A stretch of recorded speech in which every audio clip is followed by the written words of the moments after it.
Bharatiya Janata party को इस बात को लेकर तगड़ी आपत्ति है। तो इसलिए मुसलमानों को लगता है कि ये उनके धर्म में दखलंदाजी का मामला है। बिहार के मुस्लिम तबके का अगर उनको वोट लेना है तो क्या वो वक्फ बिल का बीजेपी को सपोर्ट करेंगे या सपोर्ट नहीं करेंगे। जो लोग वक्फ के सपोर्ट में हैं या जो लोग लगातार बीजेपी की पॉलिटिक्स को आगे बढ़ाने की कोशिश कर रहे हैं, ये सब झूठे लोग हैं और ये हमको और सबको मुस्लिम तबके को बेवकूफ बनाने की कोशिश कर रहे हैं। टीडीपी बहुत मजबूती के साथ मुस्लिम तबके के साथ खड़ी हुई है कि वो बीजेपी के साथ किस हद तक जाए और किस हद तक ना जाए। बिल्कुल बिल्कुल निश्चित तौर पर गठबंधन के ऊपर असर पड़ेगा।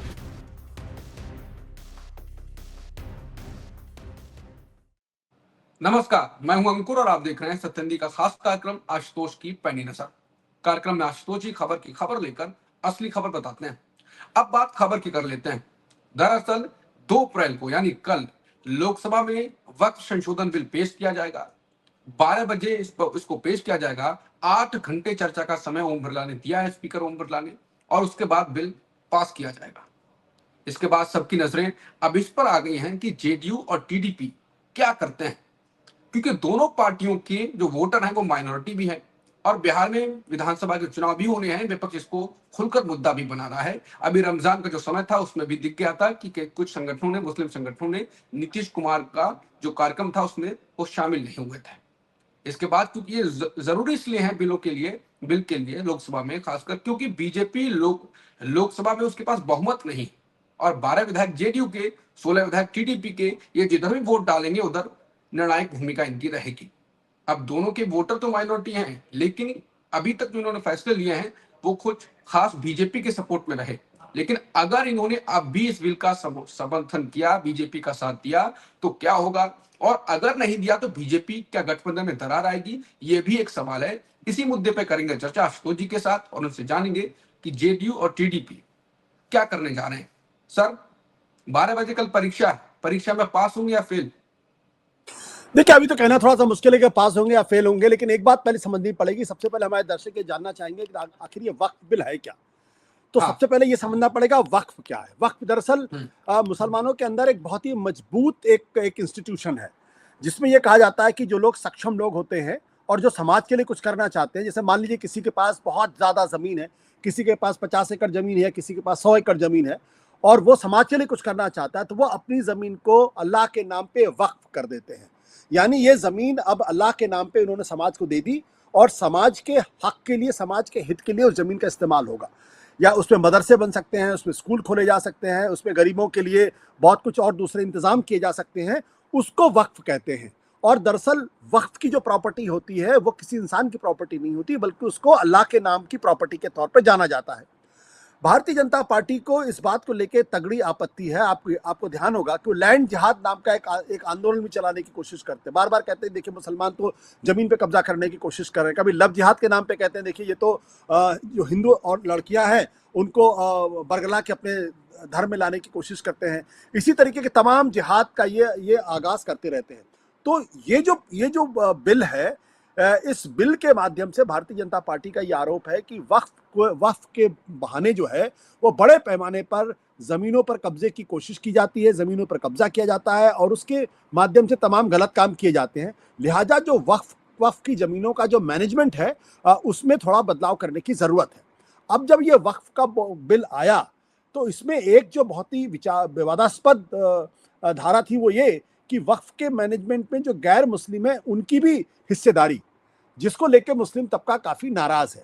लेकिन मुस्लिम तबके को यह लगता है कि दरअसल जो ये वक्फ बोर्ड में बदलाव की कोशिश की जा रही है या जो संशोधन भी लाया जा रहा है, ये उनके धर्म में, उनके मजहब में सीधे इंटरवेंशन या दखल देने की कोशिश की जा रही है, जो कि भारत का जो सेकुलरवाद का कैरेक्टर है उसके खिलाफ है।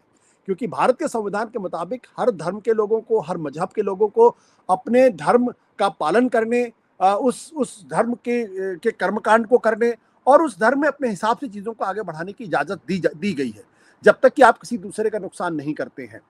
तो इसलिए मुसलमानों को लगता है कि ये उनके धर्म में दखलंदाजी का मामला है और अगर बीजेपी को कहीं कुछ लगता था कि कुछ बदलाव करने की जरूरत है तो उनको मुस्लिम तबके के साथ कंसल्टेशन करना चाहिए, उनसे राय मशवरा करना चाहिए और उनकी राय के हिसाब से अगर कहीं लगता है कुछ बदलाव की जरूरत है तो करने की कोशिश करनी चाहिए। उनका यह मानना है कि उनसे इसमें किसी तरीके का कोई राय मशवरा नहीं किया गया और सीधे उनके मामलों में दखल दिया जा रहा। अब ये जो जो वक्फ का सवाल खड़ा हो जाता है, ये भारतीय जनता पार्टी के लिए तो विचारधारा का प्रश्न है, लेकिन जनता दल यूनाइटेड, साथ ही साथ चिराग पासवान की एलजेपी और टीडीपी, ये तीन पॉलिटिकल पार्टीज हैं जो बीजेपी को सपोर्ट करती हैं, और ये तीनों अपने आप को सेकुलर पॉलिटिक्स की अलंबरदार मानने की बात करते हैं। इसमें जनता दल यूनाइटेड लंबे समय तक बीजेपी के साथ रही, बीच के अगर एक डेढ़ दो तीन सालों को छोड़ दिया जाए तो नीतीश कुमार अटल बिहारी वाजपेयी के कैबिनेट में भी मिनिस्टर थे। आज की तारीख में जो नीतीश कुमार के 12 सांसद हैं, उनके बल पर बीजेपी की सरकार एक तरीके से कह चल रही है। जो 16 सांसद टीडीपी के हैं, उनके बल पर बीजेपी की सरकार चल रही है। तो अब एक यक्ष प्रश्न जो है वो नीतीश कुमार के सामने आके खड़ा हो गया है कि अगर बिहार के अंदर उनको पॉलिटिक्स करनी है, बिहार के मुस्लिम तबके का अगर उनको वोट लेना है, तो क्या वो वक्फ बिल का बीजेपी को सपोर्ट करेंगे, सपोर्ट नहीं करेंगे। पिछले दिनों वक्फ बोर्ड के मसले पर आपने देखा कि मुस्लिम तबके में एक खास नाराजगी दिखाई पड़ रही है। उन्होंने अपना विरोध जताना भी शुरू कर दिया है, जो कि ट्रिपल तलाक के मसले पर उन्होंने उस तरीके से नहीं किया था, या जब धारा 370 का सवाल था तब भी उन्होंने उसका विरोध नहीं किया था। तो वक्फ बोर्ड का मसला उनके लिए बहुत अहमियत सवाल है।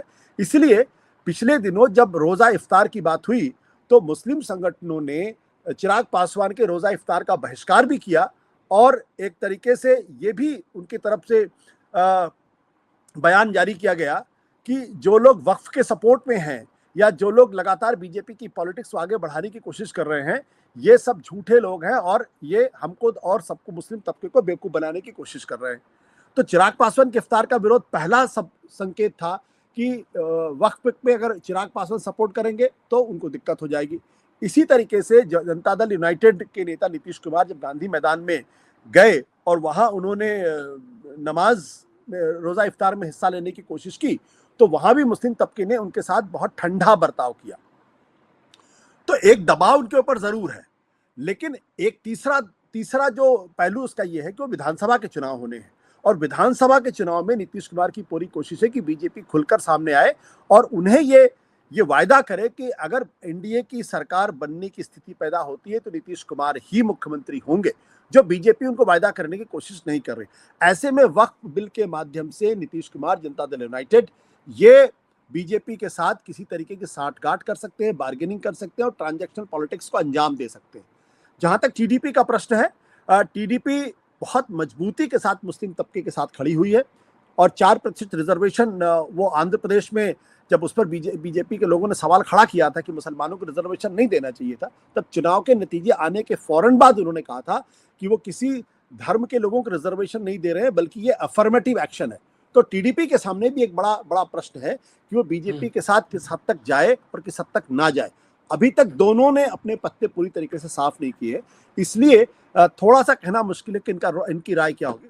मुझे ऐसा लगता है कि अंत में बातचीत होगी, और बातचीत के बाद कुछ न कुछ बीच का रास्ता निकालने की कोशिश की जाएगी। अगर मान लीजिए जेडीयू और टीडीपी ने कल बिल के समर्थन में वोट नहीं दिया, बीजेपी का साथ नहीं दिया, तो गठबंधन पर असर पड़ेगा? बिल्कुल बिल्कुल, निश्चित तौर पर गठबंधन के ऊपर असर पड़ेगा, क्योंकि 12 विधायक जनता दल यूनाइटेड के हैं और 16 विधायक टीडीपी के हैं, तो 16 तो 28 विधायक ही हो गए। और अगर इसमें आप चिराग पासवान के विधायकों को भी जोड़ लें तो आंकड़ा अपने आप में काफी बड़ा हो जाता है। और भारतीय जनता पार्टी के पास अभी सिर्फ 240 सांसद ही हैं, तो 240 सांसद की सरकार को अगर पद पर बने रहना है या सरकार को बने रहना है, तो 272 का आंकड़ा उन्हें चाहिए। 272 का आंकड़ा उनके पास होता नहीं है। तो वैसी स्थिति में टीडीपी, चिराग पासवान और जनता दल यूनाइटेड का जो समर्थन होगा बहुत अहम होगा, और बीजेपी को इस पर बहुत सोच समझ कर ही फैसला लेना पड़ेगा। बिल्कुल।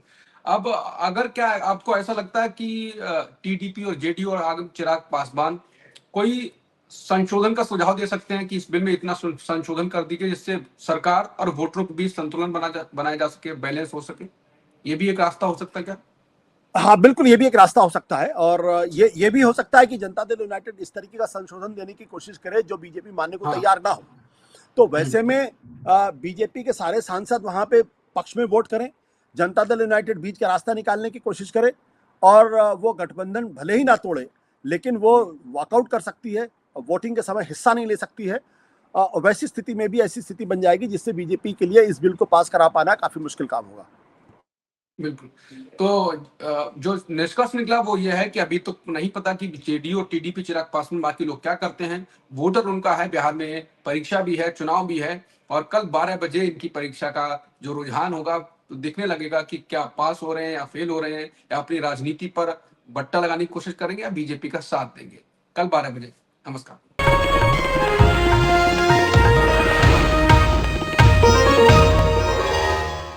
Copyright disclaimer under Section 107 of the Copyright Act 1976. Allowance is made for fair use for purposes such as criticism, comment, news reporting, scholarship, and research. Fair use is a use permitted by copyright statute that might otherwise be infringing.